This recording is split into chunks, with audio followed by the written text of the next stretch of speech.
नमस्कार दोस्तों, स्वागत है आप सभी का सुपर आईएएस पर। So in a very surprising move European Union के द्वारा इंडिया से आने वाली कई सारी आइटम्स के ऊपर जो टैरिफ बेनिफिट्स हैं उनको ड्रॉप कर दिया गया है। बल्कि इसमें जो सबसे बड़ा इम्पैक्ट है वो देखने को मिलेगा हमें इंडियन टेक्सटाइल्स के ऊपर, बिकॉज उसके ऊपर जो अब नई इंपोर्ट ड्यूटीज लगा दी गई हैं वो 12% की लगा दी गई हैं।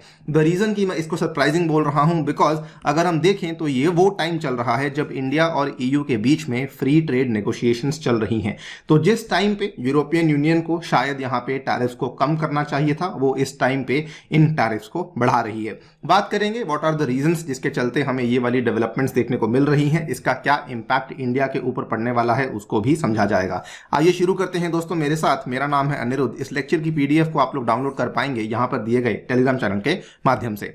ऑल राइट, अगर हम लोग इंडिया और यूरोपियन यूनियन के एफटीए को लेकर बातचीत करें तो ये आज से लगभग 15 साल पहले की बात है जब बातचीत शुरू हुई थी। बहुत टाइम तक बातचीत चलती रही, ऑन एंड ऑफ ये चलता रहा, लेकिन 2013 में फाइनली आकर के बातचीत एकदम से रुक गई थी। बिकॉज इंडिया ने कहा कि बहुत सारे डिफरेंसेस हैं मार्केट एक्सेस को लेकर and particularly movement of professionals को लेकर बहुत सारे प्रॉब्लम्स हैं, जिसके चलते हम लोग इस अग्रीमेंट में आगे नहीं बढ़ सकते हैं।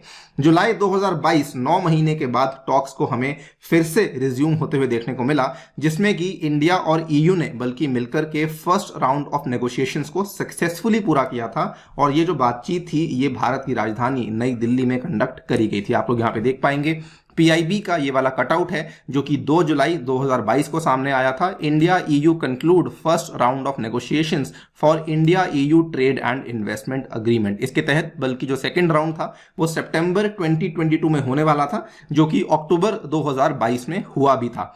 और यहां पर कहा जा रहा था कि अब शायद 9 इयर्स के गैप के बाद इंडिया ईयू की जो फ्री ट्रेड नेगोशिएशंस हैं वो सही से चल रही हैं और बहुत ही जल्द दोनों जो यहां पे कंट्रीज हैं वो आपस में अपने इस अग्रीमेंट को पूरा कर भी पाएंगी। लेकिन हमें क्या देखने को मिलता है, यूरोपियन यूनियन के द्वारा टैरिफ बेनिफिट्स को ड्रॉप कर दिया जाता है फॉर मेनी इंडियन गुड्स। यहां पर जो पूरी लिस्ट हमारे सामने आई है, the European union has withdrawn preferential tariffs for several Indian imports which includes textiles and apparels.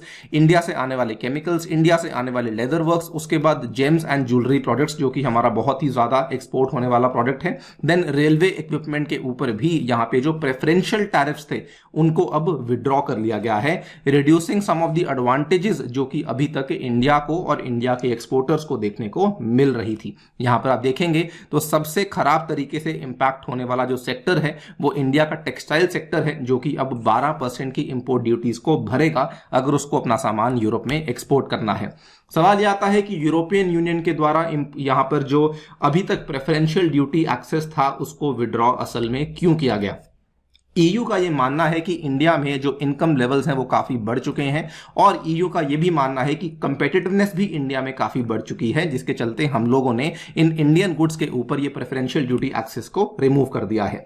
अगर बात करें इसके पहले हमें कितना ड्यूटी पे करना पड़ता था, तो इसके पहले we were paying a duty of 9.6% और अब जो है वो 12% की ड्यूटी यहां पे लगा दी गई है। इसके पीछे भी उन्होंने लॉजिक दिया है कि हम लोग 12% की ड्यूटी जो है वो मोस्ट फेवर्ड नेशंस के ऊपर लगाते हैं। जो लोग एमएफएन के बारे में नहीं जानते तो मोस्ट फेवर्ड नेशंस बेसिकली एक टर्मिनोलॉजी है जो कि डब्ल्यूटीओ के द्वारा बनाई गई है, जिसके अनुसार ये कहा गया है कि आप सभी नेशंस को इक्वली ट्रीट करेंगे अगर आपको जो व्यापार है वो फेयर करना है। तो यूरोप ने कहा है कि जैसे हम लोग बाकी नेशंस को ट्रीट करते हैं अब हम लोग इंडिया को भी वैसे ही ट्रीट करेंगे और 12% की ड्यूटी आपके ऊपर लगाएंगे। प्रेफरेंशियल एक्सेस का जो रास्ता था वो आपके लिए अब बंद किया जा रहा है। इसका असल में प्रॉब्लम क्या है? प्रॉब्लम सबसे बड़ी यही है कि इंडिया का जो टेक्सटाइल सेक्टर है वो पहले से ही बांग्लादेश, वियतनाम, इंडोनेशिया और श्रीलंका जैसी कंट्री से काफी ज्यादा कंपटीशन फेस कर रहा था। अगर आप देखें यूके और ईयू में बांग्लादेश हो, श्रीलंका हो, वियतनाम हो, इनको ड्यूटी फ्री एक्सेस दिया जा रहा था और इंडिया को 9.6% यहां पे ड्यूटी भरनी पड़ती थी और अब ये चीज और बढ़ते हुए 12% हो चुकी है। बल्कि अगर आप देखें तो एशिया से बांग्लादेश, वियतनाम और इंडोनेशिया जो है ये बहुत बड़े leading textile exporters already establish हो चुके हैं। इसके चलते इंडिया के ऊपर जो कंपटीशन है वो और भी ज्यादा बढ़ने वाला है। पर्टिकुलरली जो हमारा टेक्सटाइल सेक्टर है उसको काफी ज्यादा नुकसान झेलना पड़ेगा because of this particular move by European union. और ट्रेड बॉडीज का यही मानना है कि यार आप लोग एक तरफ तो एफटीए की बातचीत कर रहे हैं और एक तरफ आप लोग इस तरह से काम कर रहे हैं, तो जो टाइमिंग है वो आपकी बहुत ही गलत है। Trade bodies are in the process of assessing the impact of the decision, जो कि एक ऐसे टाइम पे आया है जब दोनों ही यहाँ पे जो ब्लॉक्स हैं they are negotiating an ambitious bilateral trade agreement. कहानी यहाँ पे खत्म नहीं होती है। जस्ट आज से कुछ दिन पहले की बात है, यूरोपियन यूनियन का जो फाइनेंशियल रेगुलेटर है, जैसे भारत में सेबी है तो वहां पे ईयू में फाइनेंशियल रेगुलेटर है, उन्होंने इंडिया की 6 काउंटर पार्टीज को डिस्क्वालीफाई किया और बल्कि ये भी कहा कि हम लोग आपकी जो घरेलू फाइनेंशियल सेटलमेंट फर्म्स हैं उनको ऑडिट करना चाहते हैं। इसमें इंडिया ने एक हार्ड स्टैंड लिया और कहा कि जी नहीं, ऐसा पॉसिबल नहीं है, बल्कि इसको लेकर मैंने वीडियो भी बनाई है जो कि आप लोग यहां पे देख सकते हैं।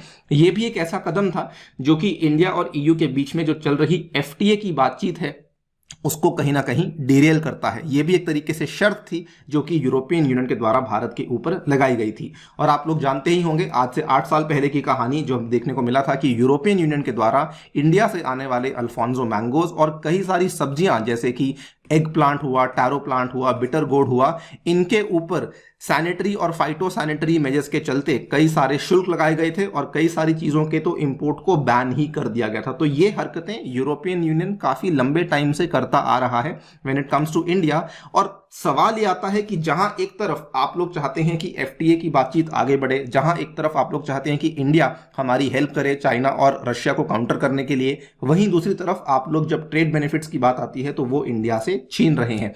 This is the big question which EU needs to ask itself. तो यही यहां पर चीज है कि the European Union definitely needs to work on the tariff and the non tariff regulations particularly for India. और अगर इन लोगों ने अपने इन बैरियर्स और रेगुलेशंस को कम नहीं किया या फिर इनको एलिमिनेट नहीं किया तो ये वाला जो एफटीए जो कि पहले से ही ऑलमोस्ट 15 साल से लटका हुआ है, there is a high possibility कि ये और भी ज्यादा आगे लटक सकता है। Because it is a well known fact कि when it comes to FTA negotiations India काफी हार्ड नेगोशिएशन करता है और जब तक इंडिया के लिए यहां पे हक में बात नहीं होती तब तक इंडिया यहां पर झुकता नहीं है और इंडिया वो कभी भी उस एफटीए के ऊपर साइन नहीं करता है।